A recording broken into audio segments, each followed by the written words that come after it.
Support NBC உங்களை அன்புடன் வரவேற்கிறது. நாம இன்னைக்கு பார்க்க போறது சைக்காலஜி, அதாவது உளவியல் டெட் பேப்பர் 2ல 2012ஆம் ஆண்டு கேட்கப்பட்ட சைக்காலஜி வினாவிடைகள் 30 தான் நாம இந்த வீடியோல பார்க்க போறோம். ஆல்ரெடி பார்ட் 1 வீடியோ நம்ம போட்டிருக்கோம். அதனுடைய லிங்கையும் பாத்தீங்க அப்படின்னா நான் பிளேலிஸ்ட் போட்டிருக்கேன், டிஸ்கிரிப்ஷன்ல லிங்க் கொடுக்குறேன், போய் பார்க்காதவங்க பாருங்க. இது part 2 video. First question, army alpha test என்பது பண்பாட்டு சோதனை. டொரன்ஸ் கிரியேட்டிவிட்டி டெஸ்டில் வாய்மொழி மற்றும் படங்கள் அடங்கிய பகுதிகளின் எண்ணிக்கை என்ன? டொரன்ஸ் கிரியேட்டிவிட்டி டெஸ்டில் வாய்மொழி மற்றும் படங்கள் அடங்கிய பகுதிகளின் எண்ணிக்கை 6,3. ஒருங்கிணைந்த சிந்தனை என்பது எதை குறிக்கிறது? ஒருங்கிணைந்த சிந்தனை என்பது ஒரே சரியான பதிலை தேடுதலை குறிக்கிறது. ஃபோர்த் கொஸ்டின், பிறரின் உணர்வுகளை உணர்ந்து பிரதிபலிப்பது என்ன? பிறரின் உணர்வுகளை உணர்ந்து பிரதிபலிப்பது ஆக்டிவ் சம்மதி. அடுத்து, மன வளர்ச்சி பற்றிய பியாஜேவின் கோட்பாட்டை பின்பற்றும் போது எந்த நிலை முதலாவதாகும்? மன வளர்ச்சி பற்றிய பியாஜேவின் கோட்பாட்டை பின்பற்றும் போது எந்த நிலை முதலாவது ஆகும்? உணர்வு சாதனை நிலை. அடுத்து, உளவியல் ஆலோசனையின் முக்கிய நோக்கம் என்ன? உளவியல் ஆலோசனையின் முக்கிய நோக்கம் மனநலம் மேம்பாடு. உளவியல் ஆலோசனையின் முக்கிய நோக்கம் மனநலம் மேம்பாடு. பிரச்சனையை மையமாக்கி ஆலோசிக்கும் ஆலோசனை. பிரச்சனையை மையமாக்கி ஆலோசிக்கும் ஆலோசனை இயக்குனர் ஆலோசனை. இன்ஃபீரியாரிட்டி காம்ப்ளெக்ஸ் என்ற கருத்தை அறிமுகப்படுத்தியவர் யார்? இன்ஃபீரியாரிட்டி காம்ப்ளெக்ஸ் என்ற கருத்தை அறிமுகப்படுத்தியவர் ஆல்பர்ட் ஆல்டர். அடுத்து, குழந்தை வளர்ச்சியில் சமூக பாதிப்பின் முக்கியத்துவம் பெரிதே என்று கூறியவர். குழந்தை வளர்ச்சியில் சமூக பாதிப்பின் முக்கியத்துவம் பெரிதே என்று கூறியவர் விகட்ஸ்கி. ப்ராஜெக்டிவ் டெஸ்ட் எதை அறிய உதவும்?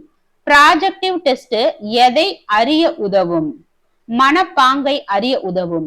பொதுவா ஒரே கேள்வி 2-3 தடவை வாசிக்கிறதுக்காகவே கமெண்ட் பண்ணிருக்கீங்கன்னு நினைக்கிறேன். ரிப்பீட்டடா வருது அப்படின்னு சொல்லி, ஏதாவது தவறுதலா 1-2 கொஸ்டின் ரிப்பீட்டடா வந்திருக்கலாம். ஆனா ஒரு கேள்வியை ஒரு தடவைக்கு 2 தடவை நம்ம வாசிச்சாதான் அதனுடைய பொருளை புரிஞ்சுக்க முடியும் சைக்காலஜியை பொறுத்த வரைக்கும்.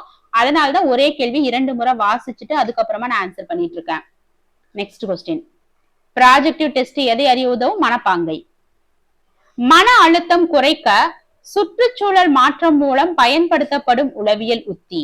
மன அழுத்தம் குறைக்க சுற்றுச்சூழல் மாற்றம் மூலம் பயன்படுத்தப்படும் உளவியல் உத்தி சமூக உதவி. திறமை தேர்வின் முக்கிய பங்கு எது? திறமை தேர்வின் முக்கிய பங்கு தனிப்பட்ட திறன் கண்டறிதல். தனிப்பட்ட திறன் கண்டறிதல். குறும்பட உளவியல் ஆராய்ச்சியில் முதன்மை முறைகள் எவை? குறும்பட உளவியல் ஆராய்ச்சியில் முதன்மை முறைகள் கேஸ் ஸ்டடி. 14வது கேள்வி, மன வளர்ச்சி மீது முதன்மையான உடல் வளர்ச்சி எதிர்பார்க்கும் இடம். மன வளர்ச்சி மீது முதன்மையாக உடல் வளர்ச்சி எதிர்பார்க்கும் இடம் பிறப்பு முதல் 2 ஆண்டுகள் வரை.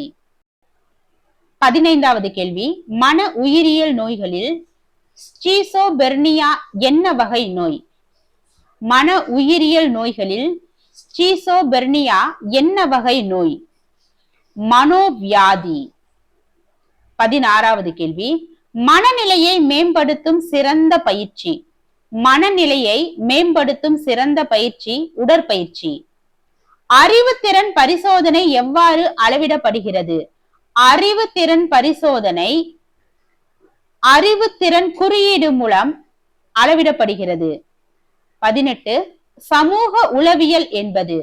சமூக உளவியல் என்பது குழு மனநிலை. மனநிலையை பரிசோதிக்க திறமையான பரிசோதனை எது? மனநிலையை பரிசோதிக்க திறமையான பரிசோதனை ரோஸ்டச் டெஸ்ட். பாசிச சிந்தனை என்றால் என்ன? பாசிச சிந்தனை என்றால் எதிர்மறை சிந்தனை. 21வது கேள்வி, ஆலோசனையில் விருப்பு பொறுப்பு மற்றும் மரியாதை என என்ன பதில்களோடு சேர்க்க வேண்டும்? ஆலோசனையில் விருப்பு, பொறுப்பு மற்றும் மரியாதை என்ற என்ன பதில்களோடு இதை சேர்க்க வேண்டும் அப்படி சொல்லி கேட்டிருக்காங்க. மனிதநேயம் மற்றும் மரியாதை.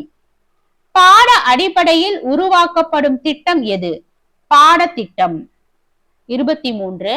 குழந்தைகளின் ஆரம்ப கல்வியில் முக்கிய பங்கு வகிக்கும் பயிற்சி.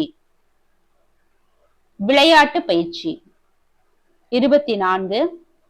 சமூகவியல் வளர்ச்சிக்கு வழிகாட்டுவது யார் என்று கூறுகிறார்கள்? சமூகவியல் வளர்ச்சிக்கு வழிகாட்டுவது விகட்ஸ்கி. குழந்தையின் மன உறுதிப்பாடு எங்கு தொடங்குகிறது? குழந்தையின் மன உறுதிப்பாடு குடும்பத்துலதான் தொடங்குது. 26வது கேள்வி, மன அழுத்தம் குறைக்க முக்கிய உத்தி எது? மன அழுத்தம் குறைக்க முக்கிய உத்தி மன ஓய்வு. 27வது கேள்வி, குழந்தையின் தனிப்பட்ட திறன் எவ்வாறு வளர்கிறது? குழந்தையின் தனிப்பட்ட திறன் சமூக சுற்றத்தின் ஒத்துழைப்புடன் வளர்கிறது. 28. சிறுவர்கள் அதிகம் கற்றுக்கொள்ளும் இடம். விளையாட்டுக்கள். விளையாடக்கூடிய இடத்துலதான் குழந்தைகள் அதிகமா கத்துக்கிறாங்க. 29. மனநிலையை விளக்குவதற்கு பயன்படும் உருவகி. மனநிலையை விளக்குவதற்கு பயன்படும் உருவகி கனவு. 30வது கேள்வி, நினைவாற்றல் மேம்பாட்டில் முதன்மை பங்கு வகிக்கும் செயல். நினைவாற்றல் மேம்பாட்டில் முதன்மை பங்கு வகிக்கும் செயல் பயிற்சி, பிராக்டிஸ். இதோட பாத்தீங்க அப்படின்னா 30 வினாக்கள் முடியுது. இது டெட் பேப்பர் 2ல 2012 கேட்கப்பட்ட ப்ரீவியஸ் கொஸ்டின் தான் இது. சரிங்களா? இதே போல அடுத்த வீடியோல அடுத்த ஒரு 30 வினாக்களோட பாக்குறேன். தேங்க்யூ.